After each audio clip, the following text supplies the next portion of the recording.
नशे की बात करी आपने, क्षेत्र बॉर्डर इलाके में भी आप गए। सरकार भी, मैं थोड़ा सा पॉलिटिकल है लेकिन ये नशे का मामला है, सरकार भी प्रयास कर रही है। वो कह रही है कि हमने पहला पड़ाव प्राप्त कर लिया है और दूसरे पड़ाव में चले गए, लेकिन जमीनी हकीकत ये है कि नशे के ऊपर कोई इंतजाम लगती दिखाई नहीं दे रही। आज भी जो है ना, आप अखबारों में डेली आता है कि लोग ओवरडोज के कारण मर रहे हैं। ये बात आपकी तो सही है कि अभी भी उसको अपन इस रूप में नहीं कह सकते कि हमने कोई पूरा कंट्रोल कर लिया, लेकिन मैं इतना महसूस जरूर करता हूँ कि इस सरकार ने भी लगातार मेरे पैदल यात्रा के बाद फिर युद्ध नशे के विरुद्ध उन्होंने भी शुरू किया और प्रशासनिक अधिकारी और पुलिस और बाकी ने मिल करके इस पर एक्शन करना भी शुरू किया। अब तक लगभग 23,000 लोगों को गिरफ्तार किया है और मैं सोचता हूँ कि उसकी जो क्वांटिटी है वो करोड़ों करोड़ रुपयों की जब्त की है। तो प्रयास तो हुआ है, लेकिन प्रयास अभी इतना नहीं है। कारण क्या कि केवल कानून से नशा खत्म हो जाएगा, ये धारणा हम सब लोगों की पहले से ही है कि ये कभी संभव होता नहीं है। जब तक जन जागरण नहीं होगा और आने वाली पीढ़ी को बचाने का प्रयत्न नहीं करेंगे, तब तक इसमें सफलता जो नहीं मिलेगी। अपराधी पकड़ा जाएगा, हो सकता है, लेकिन उसके कारण से कोई नशा करने वाला नशा छोड़ देगा, ये इतना आसान नहीं है। तो इसको तो व्यक्ति को ही तैयार करने के लिए वातावरण बनाना पड़ेगा।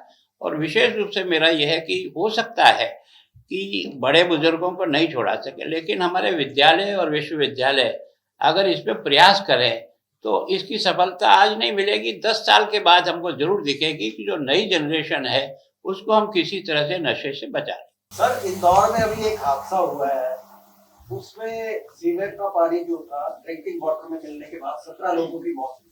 चंडीगढ़ का भी जो सीवर सिस्टम है और अंडर ड्रेनेज सिस्टम है वो भी 70 साल पुराना है, कभी भी कोलैप्स हो सकता है। यहाँ भी कई ऐसी घटनाएं होगी, कहीं डायरिया हैजा फैलने की। तो ऐसा कोई अभी प्रावधान है या कोई काम किया जा रहा है? इसको कुछ फेज वाइज, एक साथ तो पूरे शहर में नहीं हो सकता, फेज वाइज इसको कुछ चेंज करने की जरूरत ताकि इस प्रकार के हादसे ना हो। देखो, आपने जो पहला प्रश्न जो है ना, वो सामान्यतः कई शहरों में ये प्रॉब्लम आ रही है। कारण क्या है कि सीवरेज के साथ ही एक तरह से हमारी पाइपलाइन अंडर पड़ी हुई है। तो जो भी पाइपलाइन थोड़ी सी डैमेज हो जाती है वो कभी भी लीक होती है और पानी में दूषित होता है, इसमें कोई दो राय नहीं। इंदौर देश का सबसे साफ सुथरा शहर है कई सालों से, लेकिन ये हादसा हुआ है निश्चित। हमारे यहाँ भी हमने इसके लिए कोशिश की है। अब आजकल टेक्निक है कि आप अंदर पड़ी हुई लाइन को आप वेरीफाई कर सकते हो कि कितनी डैमेज है, कितनी क्या है उसकी क्षमता, उसको चेंज कर सकते हो। लेकिन सामान्यतः इसका प्रयोग अभी तक बहुत ज़्यादा हुआ नहीं। हम कोशिश कर रहे हैं फेज वाइज। कारण क्या है कि पहले यहाँ 3-4 साल पहले जो है एक विदेशी लोन के आधार पर 24x7 का संपूर्ण चंडीगढ़ में एक प्रस्ताव चल पड़ा। तो उस समय सोचा था कि इसको फिर उसी समय चेंज होगा, आज क्यों चेंज करें। लेकिन उस प्रस्ताव के बारे में जो मैंने अपना तो मनी माजरा में जो आपने 24x7 किया, मैंने और गृह मंत्री जी ने उसकी ओपनिंग की थी जब मैं पहले आया था। लेकिन उसमें मेरा जो अनुभव कहता है, मेरे शहर में भी 24x7 का जब स्मार्ट सिटी प्रोजेक्ट मिला तो हमको ये भी मिला। लेकिन सामान्यतः क्या है कि ये वहां चल सकता है जहां टैंक नहीं हो, जमीन में टैंक नहीं हो, ऊपर टंकी नहीं हो। तो आप पानी खोलोगे तो टैप से आपको पानी मिलेगा। लेकिन होता क्या है कि अंडरग्राउंड का टैंक भी है, चल रहा है, ऊपर का भी चल रहा है, और फिर जितना पानी उसको देना था उतने नाप में आपको एमएलडी पानी देंगे तब जाकर के वो बना पाएगा। फिर क्या है कि उन्होंने एमओयू किया, उसमें कहा कि 27% जो है ना लाइन चेंज करनी पड़ेगी। कौन सी 27%, कौन सी जगह की? वो 27% चेंज करते करते हमने ठेकेदार से 40% लाइनें चेंज करा दी। तो आखिर वो भी तो अपने बाल बच्चे लेकर बैठा है, तो वो 40% कैसे करेगा? तो वास्तव में आज की तारीख में जो हमारी इंजीनियरिंग डिपार्टमेंट, उसके पास अंदर पड़ी हुई लाइन के बारे में भी वो पूरा परफेक्टली उसको आइडेंटिफाई कर सकते हैं। तो ऐसे आइडेंटिफाई करके अब की बार हम कुछ लाइनें जो अंदर पड़ी हुई है उसको जरूर हटाने का प्रयास करें। और 24/7 का मतलब जो मेरी समझ में आता है, सारा शहर खुद जाएगा और ये 5 साल तक भरा नहीं जाएगा। तो लोगों को जो परेशानी होगी वो उससे भी ज्यादा होगी। आज आपके पानी सप्लाई ठीक हो रही है, अगर आपको कहीं लाइन डैमेज है तो उसको बदल देंगे। 4 घंटे सवेरे मिलता है और प्रेशर से पानी मिलता है, तो 24/7 दुनिया को दिखाने के लिए क्या उपयोग होगा? मेरे समझ से परे है। मेरे शहर में झील का शहर है, पर आज भी ऑल्टरनेट पानी देते हैं, पर पूरा प्रेशर से देते हैं कि 4 मंजिल पर भी टंकी में पानी जाता है। किसी को नीचे से उसको मशीन चला करके ऊपर ले जाने की जरूरत नहीं, मोटर चलाने की जरूरत नहीं। मोटर के कनेक्शन काट दिए हमने, कोई जरूरत नहीं, हम प्रेशर से देंगे आपको, पानी जाएगा ऊपर। सुप्रीम कोर्ट में एक केस चल रहा है स्ट्रे डॉग्स को लेकर। सर, लास्ट हियरिंग थी सुप्रीम कोर्ट की 7 नवंबर का जो ऑर्डर था, उसमें सुप्रीम कोर्ट ने कहा था कि स्ट्रे डॉग्स को इंस्टीट्यूशन से उठा के शेल्टर्स में शिफ्ट कर देना चाहिए। उसमें सर बहुत क्लियर गाइडलाइंस दी गई थी 5 स्टेप्स थे। पहला स्टेप था कि डेडिकेटेड शेल्टर्स बनाएगा हर स्टेट अपना। सेकंड स्टेप था नोडल ऑफिसर्स अपॉइंट होंगे। थर्ड था सर्वे।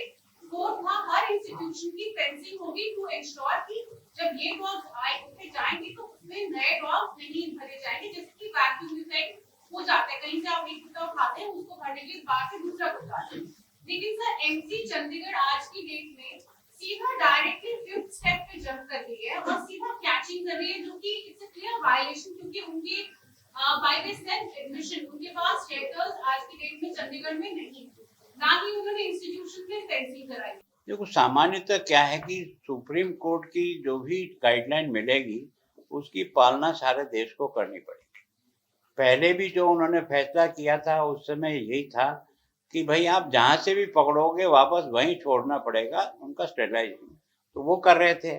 लेकिन पब्लिक की जो शिकायतें आती है स्ट्रीट डॉग के कारण से, जिस प्रकार की घटनाएं जो है ना बहुत बड़ी है, तो उसके कारण से सुप्रीम कोर्ट ने कहा था कि केवल स्कूल से और आपने हॉस्पिटल से, वहां अगर कहीं आपको डॉग है तो इनको ले जाइए और कहीं भी शेल्टर हाउस इनका बना करके उसमें रख करके जाए।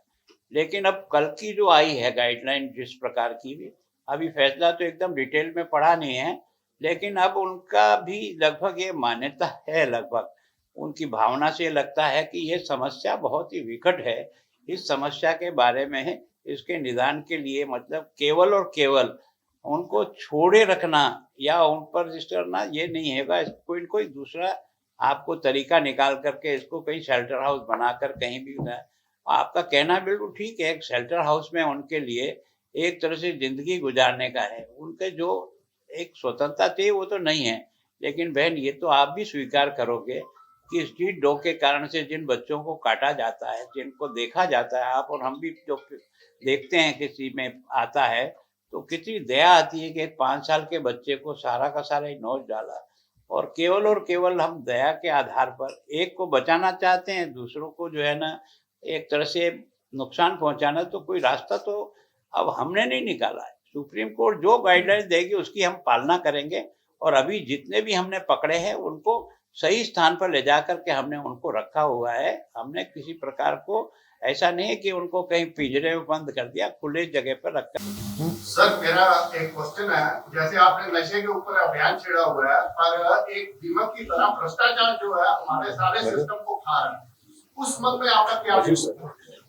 देखो क्या है कि सामान्यतः कुछ तो नीतिगत जो चेंजेस किए हैं प्रधानमंत्री जी ने आने के बाद, तो कुछ तो उस पर एक तरह से रोक लगी। जैसे हर चीज का बेनिफिट पहले केस में जाता था, तो केस में जब बांटने जाता है तो चाहे आप हो चाहे मैं हूं या मेरा परिवार, उसका मन कमजोर हो ही जाता है कि थोड़ा बहुत कैसे बचाया जा सके। लेकिन अब केस ट्रांसफर ही सीधा का सीधा खाते में होता है, तो एक नीतिगत निर्णय लेने से भी भ्रष्टाचार को कम किया जा सकता है। आजकल धीरे धीरे सभी डिपार्टमेंट ऑनलाइन अपना सारा काम कर रहे हैं, जिस तरह से लोगों को वहां आना नहीं पड़े और उनकी समस्या का समाधान।